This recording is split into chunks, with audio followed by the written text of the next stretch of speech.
If you weren't convinced before that this is not the land of the free, home of the brave, but rather land of the fee, home of the slave, and that they give the most immoral and stupidest people in the world badges, uniforms, guns, and qualified stupidity, this video right here should put all that to rest. Hold on to your hats because this is wild. The leaders of a church in Tennessee have taken an unusual step in a conflict with the local sheriff. So they filed a civil lawsuit demanding $3 million. The story from our sister station's Haley Pitcher. The house of God should be a sanctified place, a sanctuary that you can come and worship freely. But this one's not anymore.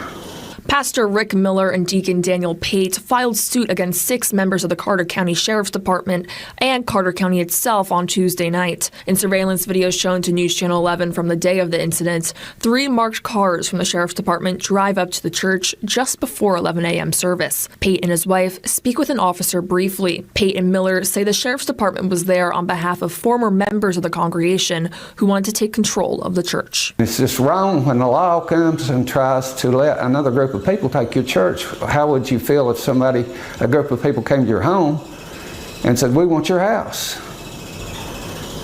And they bring the law with them, and the law basically tells you, I'm going to escort you out of your house if they outvote you. And that's pretty much basically what it boils down to. The incident took place a couple of months after Old Horseshoe's former pastor resigned. Since the September 22nd visit, Miller says the Sheriff's Department has been mocking and intimidating the church, even allegedly freezing their bank account at one point. We called the bank about it. They said Carter County Sheriff's Department had locked our account. But they said that if the deacon and the pastor came, that they would unlock the account. We showed them ID. When we showed them our ID, they said, we can't unlock it. In other words, we weren't the right pastor and deacon. Miller says that you heard that right. In America, a law enforcement agency went to a bank and had that bank freeze the account of this church. No journalist asked this question, but I got a lot of questions. Did they have a warrant? Did the bank ask the cops to produce a warrant? If they didn't, are they also suing the bank? And if a warrant was produced and a warrant was signed off on, I want to ask the judge, what was your reason for signing off on a warrant to freeze the bank account of a church because there are disgruntled church members who want to be pastors and deacons? This is wild. the Carter County Sheriff's Department had no authority to be on the premises on September 22nd and violated their constitutional rights. It's not right. And these deputies should not be in this position. They should not work in a law authority situation when they break every law in the book and violate every constitutional right we have. And that he'll stand with his church throughout this hardship. It's home. It's home. I can't leave. God made it till we got to stay that day, and He'll continue continue for us to stay as long as we'll stand. All right, so we're going to go ahead and bring in Chief Legal Analyst Khalif Rhodes, a breakdown of that story there. So what do you make of this, and also how do we arrive at $3 million? I have no idea. I don't know what to make of a lot of this right now. So let's start with that. There's a couple things. This seems like it was a movie, you know, like a some type of, espionage film. Mm-hmm. It was a lot of different emotions when I read the complaint. So I'll start with the first part. What the sheriffs did deputies did seem to be illegal, unlawful, unconstitutional, and any other word that I can think of. There is a clear separation between church and state. So that's seemed to be. Absolutely was. If what's being reported is actually what happened, is what he should say, the Constitution was absolutely violated. These people were absolutely stripped of their rights. I don't know why he's dancing around this. Our First Amendment, where we're talking about that free exercise clause, that the government can't do any type of burden on your religious freedom, workplace. Well, let's talk about the language of the First Amendment. Congress shall make no law respecting the establishment of religion. There should be no way that these cops are going to intervene on church matters, private civil matters, to the point where they're going to freeze the bank account of this church and try to force them out, try to kick these people out so they can replace them with other people based on just hearsay. No, I should be the pastor. I should be the deacon. Well, I'll tell you what, we're going to get our guns on, our gun belts and our shiny little badges. We're going to march ourselves right up there to that church, and we're going to tell those people they need to leave the premises so you guys can become the pastors and the deacons. Or practice.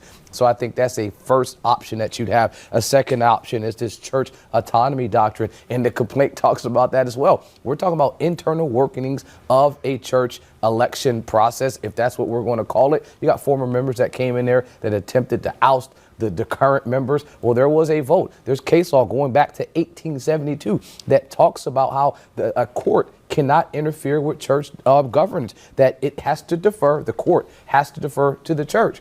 And so the fact that you have government actors, the deputies that were here participating in this process, attempting to wait until other voters could come into the room to ensure that they could participate and vote these folks out, all of that seems to go against well-established doctrine. And then the last thing I say, well, how do you bring this type of claim? It's a 1983 claim. Anytime you have a government actor doing something that's in violation of federal and or state law, that's how you bring the claim against them. So I think this is pretty open and shut in terms of what happened. They got video evidence.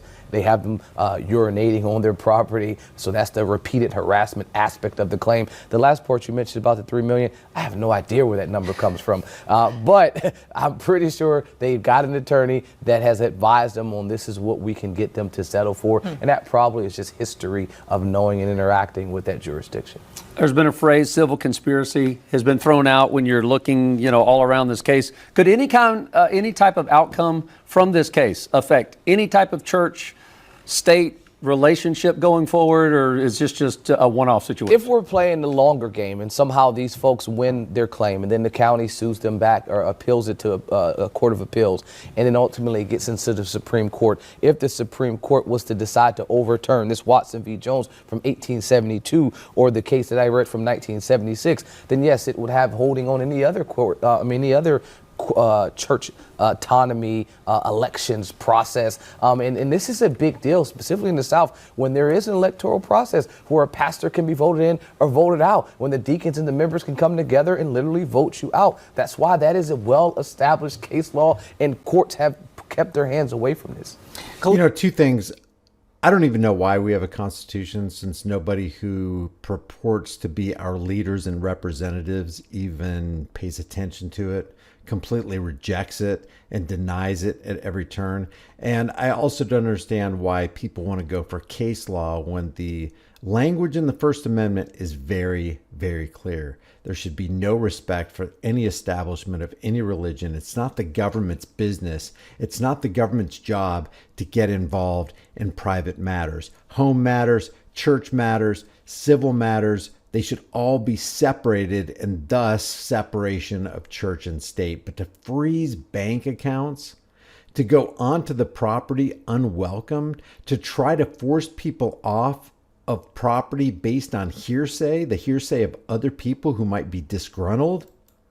Sometimes you mentioned going after the bigger fish, right? Going after the sheriff's department, not just the sheriff. In this case, so would the sheriff's department or the town, city have any sort of saying, okay, this is an individual thing, he acted on his own, not in the capacity of sheriff? That's your argument, but they have the receipts for that as well. And so it's well-established practice that vicarious liability, that an employer can be held responsible for the work and the actions of an employee while in the course of their business. Well, these deputies showed up with their uniforms. Two of the deputies said they were hired to be here. The other folks were asking, hey, we don't want to be here. We have nothing to do with this.